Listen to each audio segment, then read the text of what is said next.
Welcome to my YouTube classes. Myself Arshit sir.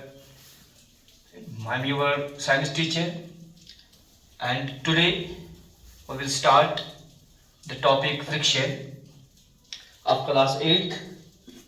First of all, let's introduce about the topic. What is friction? So, dear students, friction is a type of force, and already you know the force. What is force? You have already taught in the class what is force. Force can be defined as any external agency, as any external agency which changes or tends to change the state of tends to change the state of an object. This is what you call as force. So what is force? It is any external agency which changes or tends to change the state of an object. What is the state? State means the condition. An object can be at rest, it can be in motion. So only the force. For example ये चाक है, मेरे हाथ में है, ये stop है, इस वक्त रेस्ट में है. अब ये कब मोशन में आ सकता है? Only the agent force can move it. तब तक ये अपनी जगह नहीं हिलेगा जब तक कि हम इस पे फोर्स अप्लाई करेंगे. और फोर्स की मदद से मेरे हाथ, मेरे बॉडी में जो मस्कुलर फोर्स है, इसकी मदद से हम इसको मूव करा सकते हैं. अनटिल एंड अनलेस ये वही रहेगा.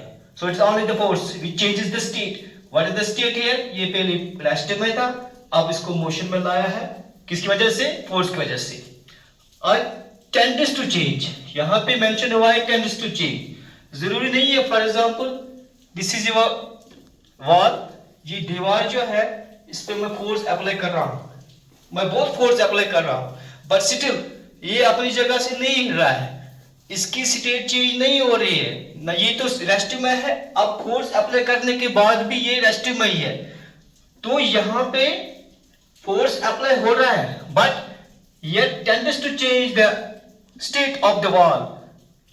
तो टेंड्स टू चेंज और change the state of the object. State का मतलब है अगर ये रेस्ट में है तो मोशन में ला सकते हैं तभी जब इस पे फोर्स अप्लाई कर रहे हैं, या ऑलरेडी अगर कोई मूविंग ऑब्जेक्ट है उसको स्टॉप तभी कर सकते हैं जब उस पर फोर्स अप्लाई कर रहे हैं. फॉर एग्जांपल हम गाड़ी में होते हैं, ड्राइव कर रहे होते हैं, और ड्राइविंग के दौरान हम ब्रेक अप्लाई करते हैं. हमारे पास एक व्हीकल है, हम ब्रेक अप्लाई करेंगे, यानी कि ब्रेक अप्लाई करने का मतलब क्या है? हम फोर्स अप्लाई कर रहे हैं ताकि वो स्टॉप हो जाए.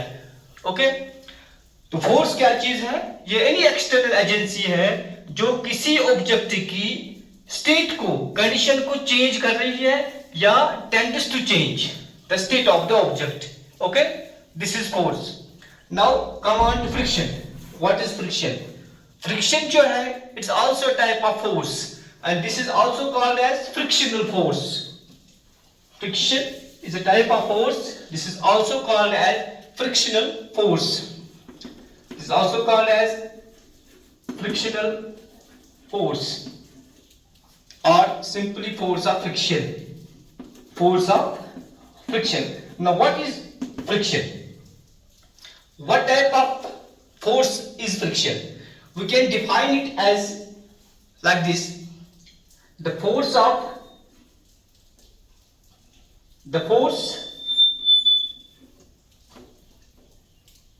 acting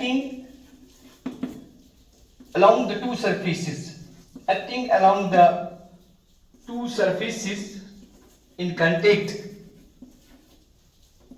The force acting along the two surfaces in contact, which opposes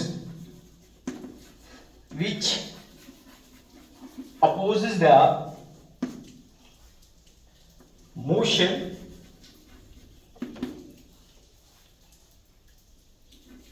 of one body over the other.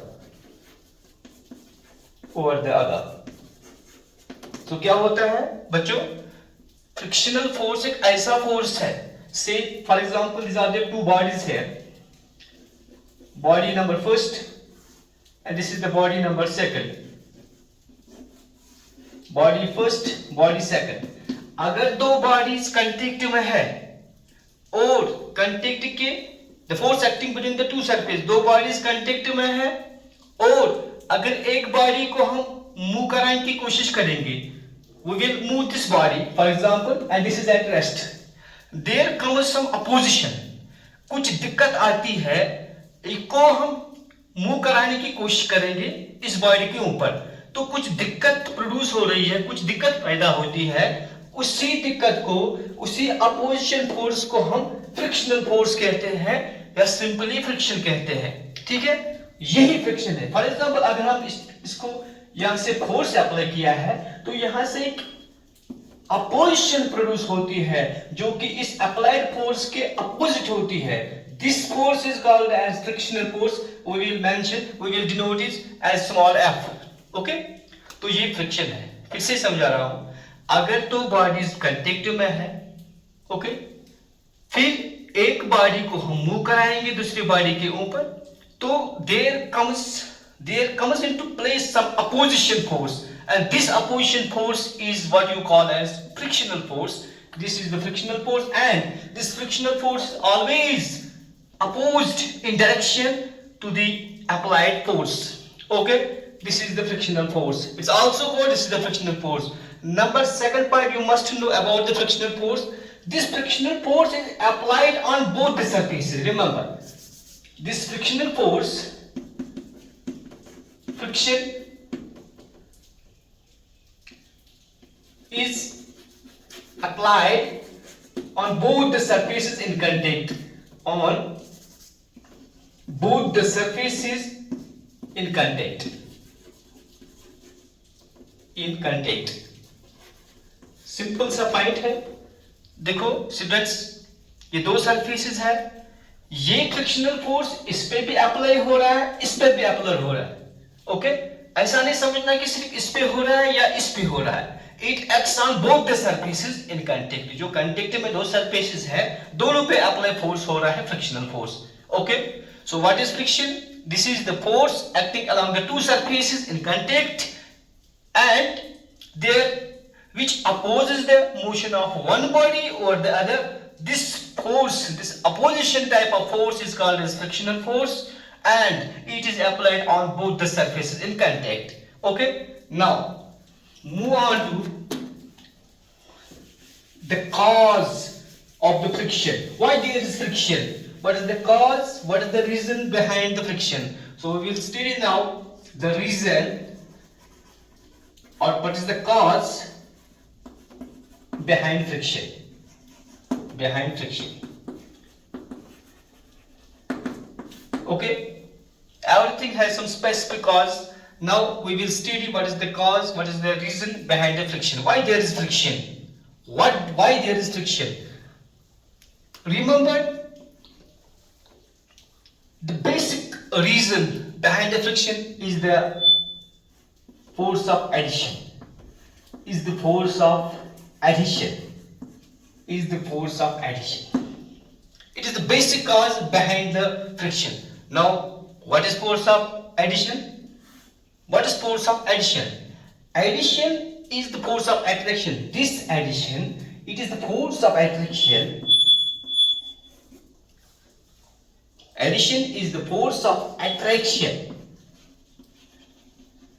between the molecules, or we can say materials of different kinds, of different kinds. समझो बच्चों, आराम से समझो। तो basic काज friction के पीछे क्या है? It is because of force of adhesion. अब फोर्स ऑफ एडिशन क्या है? These are the force of attraction between the molecules or materials of different kind. For example, यही पे भी हमने समझा कि दो बॉडीज है, This is number first body, this is the second body which are in contact with each other. These are the two bodies. It is also made up of atoms or molecules, or you can say it is one type of material. This is made up of other type of material. It is also made up of atoms and molecules. Okay. Now the molecules attract with each other.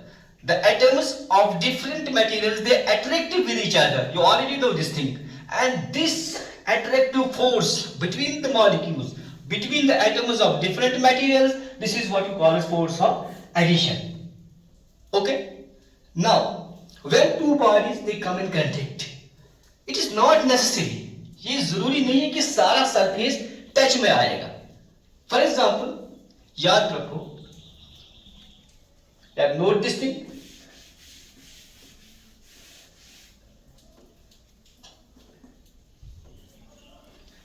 This is body first, say for example, and this is body second, first and second body. Body first and body second. Now this body, it comes in contact with this body.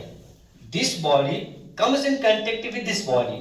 सारा surface जो इस body का है, second body का है, ये इसके contact में पूरा सरफेस नहीं हो रहा है. ये पॉइंट जो है यहां पे ये टच कर रहे हैं. These are the actual points of contact, but these are not actual points of contact. So these are the actual points of contact. This is these regions. These are the actual points of contact. Actual points of contact. Okay. तो मेरे कहने का मतलब यह है कि जब दो बॉडीज आपस में कांटेक्ट में है, सारा सरफेस कांटेक्ट में नहीं होना, कुछ ही पॉइंट्स कांटेक्ट में आता है जिनको एक्चुअल पॉइंट्स ऑफ कांटेक्ट हम कह सकते हैं. और जो वो पॉइंट्स है वो एक्चुअली कांटेक्ट नहीं कर रहे हैं, and these are called as what? Apparent points of contact. Apparent points of contact. Apparent points of contact. समझ में आया? अच्छी तरह से समझने की कोशिश करो बच्चों. जब दो बॉडीज कांटेक्ट में है, सारा सरफेस कांटेक्ट में नहीं आएगा, कुछ पॉइंट्स टच करेंगे, कांटेक्ट में आएंगे, एक्चुअल पॉइंट्स ऑफ कांटेक्ट, और कुछ पार्ट्स, कुछ रीजन्स ऐसे हैं जो एक्चुअली कांटेक्ट नहीं कर रहे हैं. These are called as actual apparent points of contact. Okay. In other words, दूसरे लफ्जों में हम ये कह सकते हैं बच्चों, this thing we can also interpret like this: the two bodies, any two bodies in the world, any body in the world, it is not perfectly smooth. Any body in the world is not perfectly smooth. Is not perfectly smooth. दुनिया में कोई भी body perfectly smooth है. Even कि आप लोग गिलास देख रहे हो, इवन कि आप लोग कोई पॉलिश्ड सरफेस देख रहे हो, जैसे आपको ये बोर्ड दिख रहा है, आपको लग रहा होगा कि this is plain, it has no irregularities, it has no roughnesses, this is very plain. लेकिन दुनिया में कोई भी बॉडी परफेक्टली स्मूथ नहीं होती है. जब आप इस बॉडी को माइक्रोस्कोपिकली स्टडी करेंगे तो आप यहां पर भी देखेंगे कुछ इरेगुलरिटीज है, कुछ रफनेसेस है, जैसे मैंने यहां दिखाया इस तरीके से. These are the roughnesses. कुछ बॉडीज में दूर से दिखेंगे, कुछ बॉडीज में माइक्रोस्कोपिक ऑब्जर्वेशन के बाद ही दिखेंगे. These are the roughnesses. These are the irregularities. These are the irregularities. These are the irregularities, or these are the roughnesses. These are the roughnesses. और इन्हीं को हमने कहा है एक्चुअल पॉइंट्स ऑफ कांटेक्ट, जहां पे एक्चुअली कांटेक्ट करेंगे, जहां पे ये रफनेसेस आपस में टच में आएंगे. ओके. तो यही रफनेसेस क्या होते हैं? ये रफनेसेस आपस में कांटेक्ट कर रहे हैं लाइक दिस. बच्चों, दो बॉडीज है, मेरे दो हाथ, ये यहाँ पे इरेगुलरिटीज है, यहाँ पे इरेगुलर इस हाथ में भी है, ये दो बॉडीज इसमें आएंगे, तो ये रफनेसेस है, ये एक दूसरे के अंदर फिट हो जाएंगे, इंटरलॉक हो जाएंगे, जहां पे ऐसे हो मैंने दिखाया है. तो इस तरह से इन लोगों ने कांटेक्ट किया है, रफनेसेस ने कांटेक्ट किया है, तो यही इंटरलॉकिंग जो रफनेसेस की है और यही बेसिक काज है किसका, फ्रिक्शन का। या जो कांटेक्ट में आएंगे तो मॉलिक्यूल्स के बीच में क्या हो रहा है, मॉलिक्यूल्स के बीच में तो अट्रैक्शन है, एडिशन फोर्सेस है, एडिशन फोर्स भी बताया। यहाँ पे जो टच में कर रहे हैं डिफरेंट बॉडीज के, जो टू बॉडीज के डिफरेंट मॉलिक्यूल एटम्स आपस में अट्रैक्ट कर रहे हैं, और यही बेसिक काज है। जब आपने इस बॉडी को मूव कराने की कोशिश की, इस पे फोर्स अप्लाई किया यहां से, तो क्या हो जाएगा, यहां तो अट्रैक्शन है ना, जहां पे कांटेक्ट कर रहे हैं बॉडी, जिन पॉइंट्स पे एक्चुअल पॉइंट्स ऑफ कांटेक्ट पे, तो वो क्या है, वहां पे अट्रैक्शन है, तो यहां फोर्स कर रहे हैं अप्लाई, लेकिन दिक्कत हो जाएगी because there is force of attraction between the molecules of the two bodies, and this is the reason, this is the basic cause behind the friction. Okay, understood? Okay, now एक और चीज हम इसमें study करेंगे, इसके बाद हम अपनी इस सेशन को यहीं पे स्टॉप करेंगे। One more thing we will study the factors affecting friction. What are the factors affecting friction?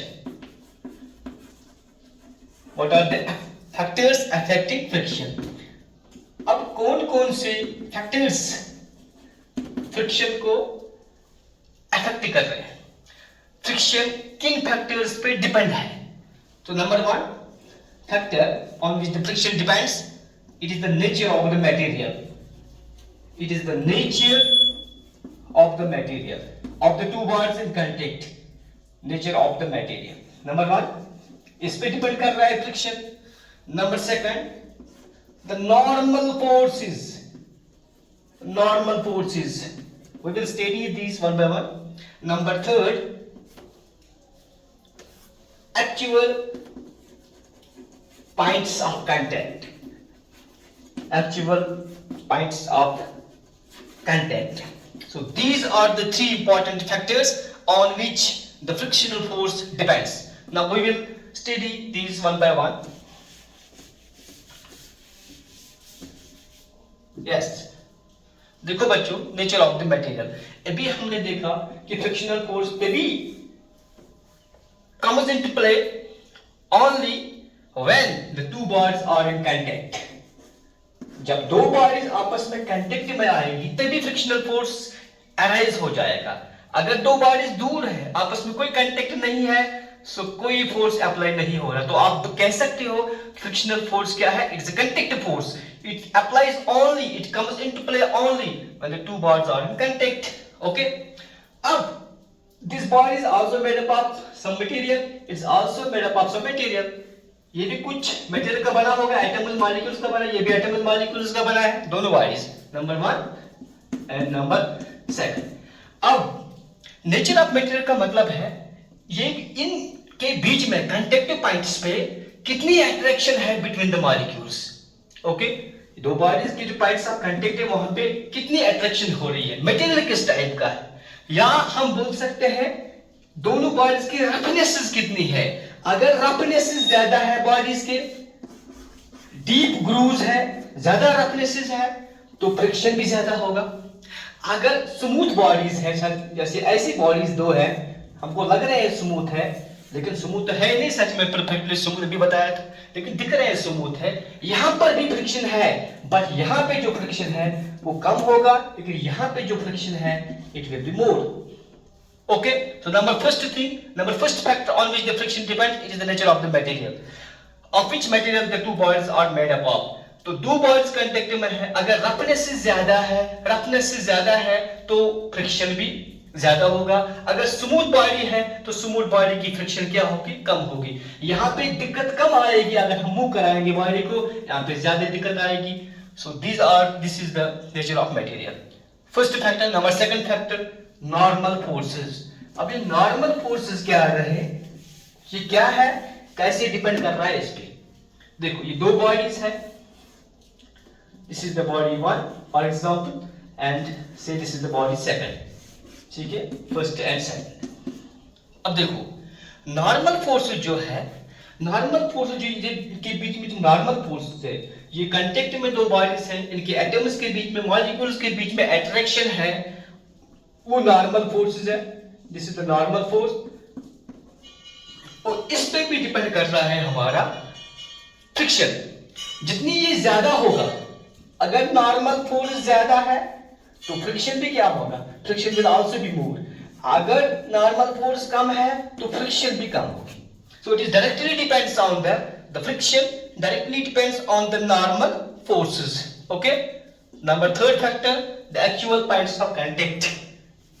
The actual points of contact, यहां देखो, इसी में हम देख पाएंगे इस चीज को।